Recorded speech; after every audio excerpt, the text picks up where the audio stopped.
Здравейте, днес ще чуем 10 оправдания да не си написал домашното. Първо, имах котка, която се ядоса и ми изяде домашното.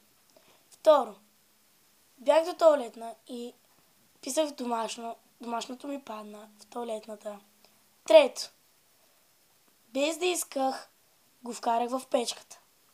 Четвърто, сестра ми го скъса. Пето, домашно, един китарист ме преследваше и аз без да искам си изпуснах домашното. Шесто,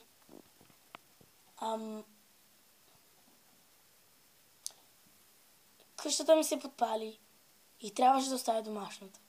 Седмо, бях болна и не можах да стана от леглото цяла седмица. Осмо, нямам домашно, забравих да го напиша. Оправдание. Девето,